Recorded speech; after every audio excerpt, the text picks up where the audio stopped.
Welcome back to Hybrid Horizons. Last week we looked at the origins of hybrid cars, and this week we're going to look at the technology behind them. How do hybrid cars manage to be more fuel efficient whilst boosting performance? What is regenerative braking and how does it work? And most importantly, do hybrid cars require less maintenance than traditional cars? So let's get into it.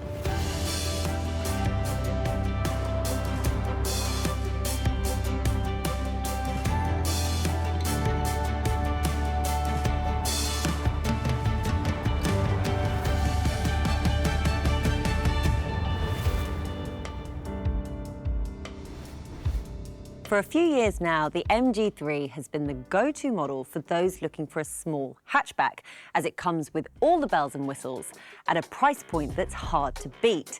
And just when MG fans thought it couldn't get much better, MG have just launched the new MG3 Hybrid, which comes with the same sporty styling and top-notch technology, but this time it also comes with MG's unique Hybrid Plus platform, which means greater fuel efficiency and ultimately long-term financial savings. MG's Hybrid Plus platform is built upon a large capacity 1.83 kilowatt-hour NCM hybrid battery, which is a size leader in hybrid cars. This high-capacity battery charges whilst you're driving, offering seamless acceleration and a more efficient driving experience.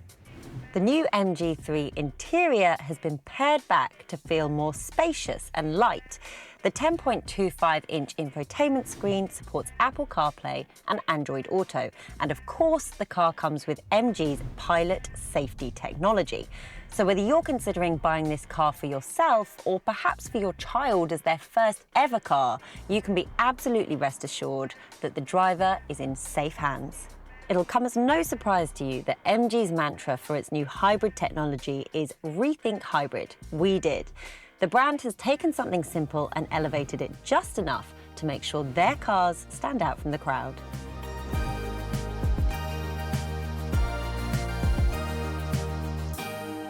The MG ZS has been MG's best-selling model for the last 7 years, and now MG have made it even more compelling by offering a hybrid version. This small SUV not only comes with a new hybrid powertrain, but it also has a new look cabin and packed with even more technology than before. Now, this hybrid model has had a little bit of a price jump compared to the original petrol model, but within the small SUV segment, it's still at an impressively affordable price point.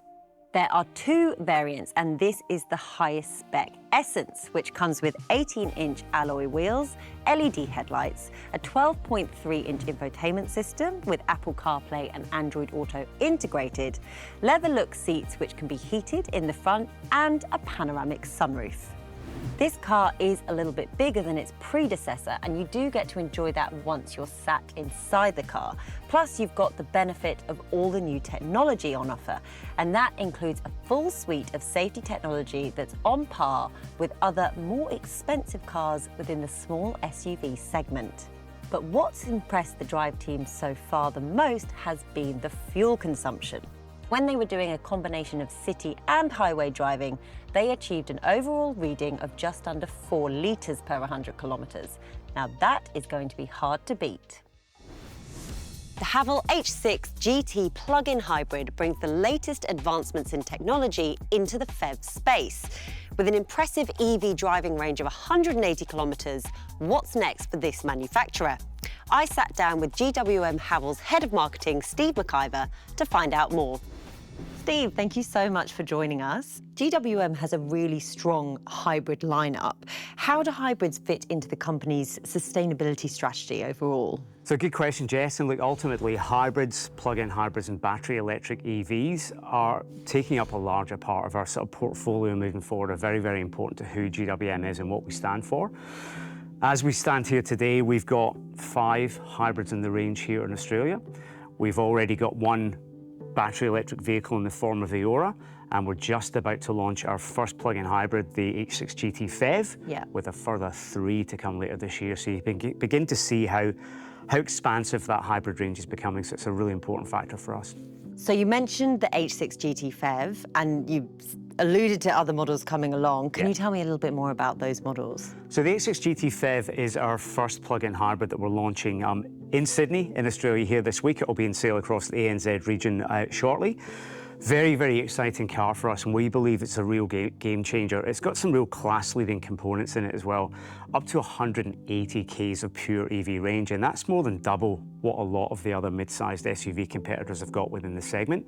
So we believe that for customers looking for the flexibility of range, that battery power, combined with performance, because the other key component of this vehicle is its 0 to 100 acceleration time is just 4.9 seconds. Right. So you're getting this plug-in hybrid vehicle now which delivers extensive electric range, but then fantastic performance for what usually would be a family SUV. So we think it's going to be a real game changer. We are going to be launching in the not too distant future our Canon Alpha PHEV, so that's the big ute in the GWM range. That will be launching with what we call our High 4T plug-in hybrid technology. And what that does do is provides a mechanical four-wheel drive system using electric power combined with the engine power, making sure that off-road capability is as good as it possibly can be. That will come to market within a couple of months. We are going to be launching plug-in hybrid technology also in our Tank 500 SUV, and then later in the year in our new H6 mid-sized SUV. So by the end of 2025, in addition to our 5 hybrid models, there'll be an additional 4 plug-in hybrid models as well. Other brands are focusing really heavily on their EV strategy. Why are GWM investing so much in their hybrid range? It's about giving customers choice, Jess. That's the key to being GWM. We've got an amazing portfolio of products that sit across Haval SUV, our GWM Canon Ute, our Tank Professional Off-Road, and Aura. We want to give customers choice. Now, ultimately, not everyone is ready to dive into hybrid yet, and certainly not everyone into EV. Now, we had seen in recent years an increase in EV sales, but the fact is they've plateaued right now. EV sales have definitely come off. We've got one EV in the range, but we believe the battleground in the coming years is going to be hybrid and plug-in hybrid, so we're certainly expanding the range of options we've got in there. Hybrids are often seen as a compromise between petrol engines and EV models. What are the key advantages of choosing a GWM model? I think there's a lot of people still questioning EV long-term in terms of charging infrastructure. It probably isn't there at that mass rate, which gives a lot of people of anxiety.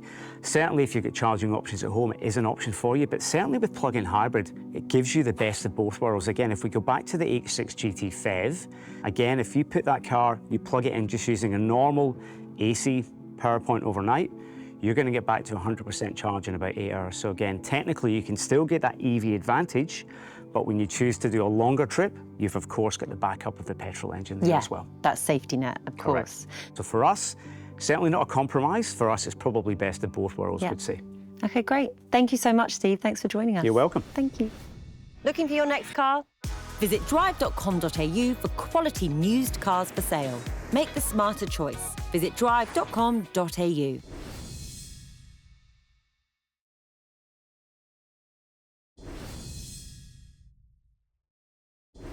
Okay, James, bear with me here. Every time we drive, we brake. That's just part of driving. Yep. But when you're in a hybrid car, every time you brake, you're not just slowing down, you're also generating power and charging the car's battery. Yes. Roughly speaking. Yes. I know there's a lot more to it than that. I know there is.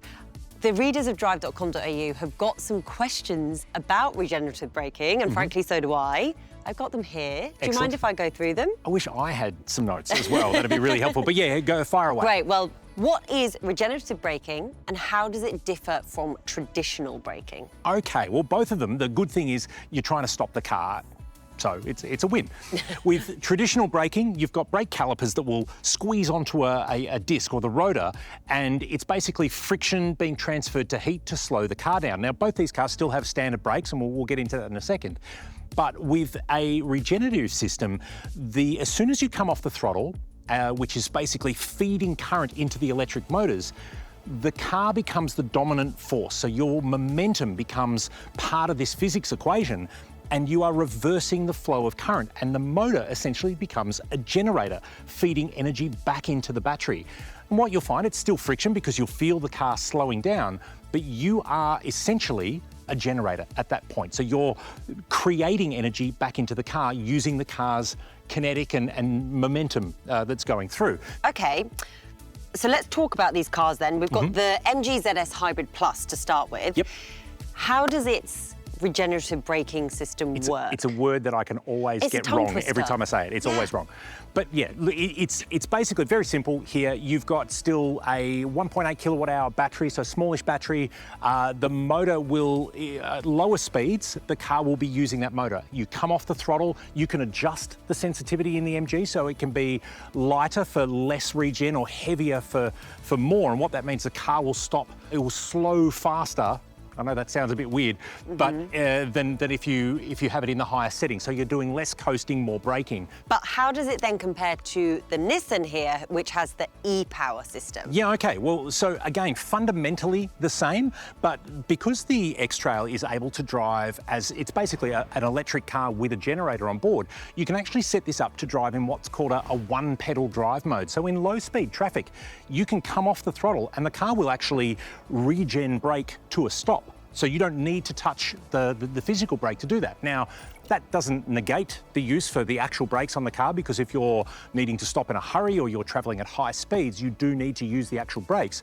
But in stop-start traffic, it's a far greater force. And you'll find driving this, you'll accelerate, you'll come off, and it will start to slow. It's a really noticeable slowdown as it starts to regenerate that energy a lot faster. And you'll find you can do that in most fully electric cars, but that's where the e-Power allows you to do something a little bit different than you can do in the MG.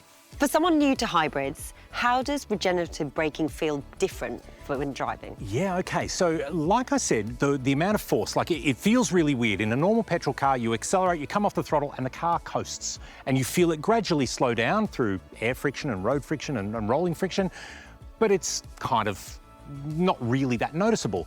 With the regen system on, particularly if you put it on a higher regen mode, the car really feels like it's slowing down, and you can adjust it to what suits your driving style, but it is definitely different, and that's the key. So like we say with any car, take it for a test drive, get to know it before you make the decision to purchase. Okay, thanks, Wardy. Looking for your next car? Visit drive.com.au for quality used cars for sale. Make the smarter choice. Visit drive.com.au.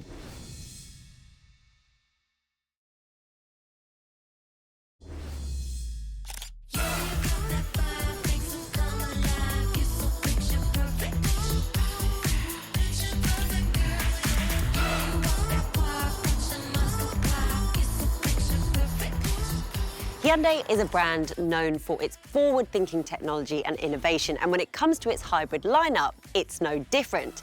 But how does the Korean manufacturer differ from other brands in the market, and where does it see hybrids sitting within its future?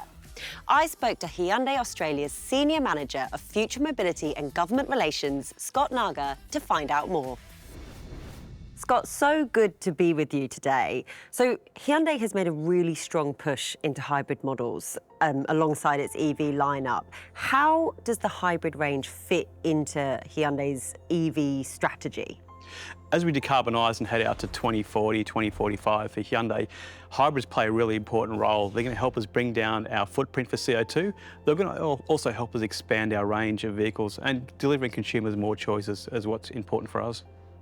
And what does Hyundai's current hybrid look like? And are there any models in particular that stand out as being particularly popular with customers? Yeah, there's a lot at the moment. The new Santa Fe is very popular, along with the Tucson. Kona hybrid's great. The i30 hybrid is going really well with families and businesses. So the whole selection of cars, we've only had a full hybrid range since middle of last year, and already we've got #2 in the market for hybrid sales, which is really good. Yeah, I'm driving the Tucson hybrid at the moment and I love it. Fuel efficiency and battery longevity seem to be the biggest concerns with hybrid buyers. So how does Hyundai ensure both efficiency and that durability piece for its customers? Yeah, it's one of those things, again, having the best battery technology, working with some great suppliers, and working with some awesome people in R&D in Korea. I get to head back to Korea quite often and go back and see the guys and learn about what's happening in R&D for this generation of vehicles, but also generations to come. So we've done a great job of ensuring that the tech today is going to be working really well into the future. And I think we've proven, and other manufacturers have proven, that hybrids have been here for a long, long time in Australia, and the batteries haven't been a concern for any brand. hybrid technology has seen some sort of major progress, especially in the last few years. What are the biggest advancements that Hyundai have made with its hybrid technology? I think the efficiency of the battery, going back to those battery management systems as well, is really key. You want to make sure you've got a battery that's going to give you the best durability, it's going to give you the best range when you are running on electric mode. And I think driving the new Santa Fe and the new Tucson that you're driving today, they're an amazing drivetrain, very smooth. The transition from EV mode to internal combustion mode is seamless, and taking off the lights, whether you're taking off in EV mode and then it cuts into petrol mode straight away, it's a seamless transition compared to what it used to be many years ago. We've all been in taxis that were hybrids over the years, and there's a bit of a clunk and a thump, and that's not there anymore today, especially in the Hyundai cars. So Hyundai has committed to carbon neutrality by 2045. What role will hybrids play in achieving that goal? Hybrids are a great stepping stone technology to that. As we need to decarbonise our fleet out to 2027, 2028 with the new emission regulations, they're going to play a very important role. And then as we head out to 2035, certainly we're going to need a lot more electric vehicles within our portfolio to meet those requirements. What can we expect from Hyundai's hybrid range over the next, say, 5 years? What's in the future for you guys? I think you're going to see an evolution of the vehicles as decarbonisation happens around the world and emission regulations really cut into Europe quite hard in the next couple of years. You're going to see an expanding range of hybrid vehicles across all of our portfolio. Now, we've got a great range now in our SUVs and also our i30, but you're going to see that expand out to some other vehicles in our range that we can't quite talk about yet, but it certainly is going to happen. Can you share anything? Or? Not as yet. Okay. I definitely want to let people know that we'll put our hands up for all technology to help us transition, and we can give consumers more choice. That's really the key, making sure that we meet as many consumer demands as possible. Okay, so new hybrid vehicles might be on the horizon, and also some advancements as well, is what we're saying? Potentially, yes. Great. Okay, thank you so much, Scott. Great to talk to you. Thank you very much. Thank you. Looking for your next car? Visit drive.com.au for quality used cars for sale. Make the smarter choice. Visit drive.com.au.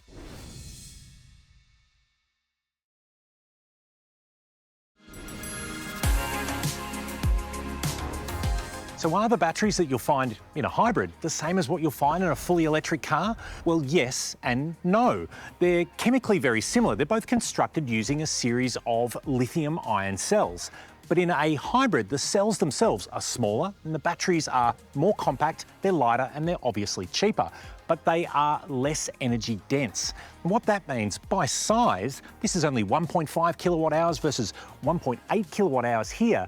And in a fully electric car, you're talking 60 or 80 kilowatt hours. They're not 50 times the size. They're just constructed to have more energy per, I guess, cubic centimetre of them. But the big difference is the amount of cycles they have to do. In a hybrid, you'll find the car will charge and discharge its battery, known as a cycle, a number of times on every drive. And in fact, over a year of driving, a hybrid battery will do thousands of energy cycles. Versus a fully electric car, you may only see 20, 30, 50 cycles over the same year of driving. So these batteries, they are smaller, but they have to work perhaps a little bit harder to send energy out and withdraw energy back in. So you couldn't replace one with another. But the benefit here of a hybrid battery is, in using that same technology, they are cheaper and getting more so, which means if you've got a hybrid that's been, say, 10 years old or over 150,000 kilometres and you need to replace that battery, that option to do so is only becoming more and more affordable as time goes on. Today, we are joined by Lee Mason, General Manager of Marketplace at drive.com.au, who is going to talk to us today about the dealer network. Lee, thank you so much for joining us. Thank you, Jess. Great to be here. Are Australian dealers stocking more hybrid models than they have done in previous years, Lee? And has availability changed at all? Yeah, availability's changed quite a bit in a short period of time. We saw through COVID, the pandemic, we saw supply really restraint. But we're probably through that period now where supply is back and cars are more freely available. Production lines have been able to get back to normal operating sort of rhythms. Plus the other thing is the manufacturers, the focus has slightly changed in terms of a pivot, in terms of a look at more hybrid models for their lineups, which has made a really big difference to the market. So do you think manufacturers are therefore prioritising hybrids to ensure that there isn't any supply chain issue when it comes to getting hybrids into dealers? I think the manufacturers are looking at the consumer trends and what's happening, not just in Australia, but globally. We have seen EVs cool a little bit last year in 2024 in Australia, and I think the manufacturers now are responding to that, and they're looking to bring a little bit more optionality to their lineups depending on the model ranges that they have. So what does wait time look like for hybrid vehicles at the minute? Are dealers sort of struggling with demand outweighing availability? We did see wait times up to a year, sometimes even longer, 18 months. What we are seeing is that's completely normalised now, and wait times normally around the 2 to 3 months in most instances. So are dealers actively pushing hybrid vehicles onto consumers, or do you think it's very much consumer driven? Look, I think it's more consumer driven. I think dealers, what they're really good at is listening to the customers, and consumers now have so much information at their fingertips. I think the dealers are doing a really good job at then, once the customer is familiar with those vehicles, giving them the types of options that are still available within that model range, and showing them the various different choices that are out there and helping them in that purchasing decision. This week, we looked at the science behind hybrid vehicles, but next week, we are going to address some of your biggest hybrid concerns. Everything from battery power right through to performance. It's going to be an eye-opening ride, and you're not going to want to miss it. See you next week on Hybrid Horizons. BEVs barely have enough EV range to be worth it. Now see, if you'd asked that question 5 years ago, that may have been the thing, but we've seen now 60, 80, 100 kilometres range out of a plug-in hybrid's battery has become the norm. Looking for the perfect car? Welcome to an all-new way to shop for your next car. Visit Drive News and find thousands of brand new demonstrator and high-quality used cars available from Drive's nationwide dealer network and ready to drive away today. So for new and quality used cars, discover Newsed. Only at drive.com.au.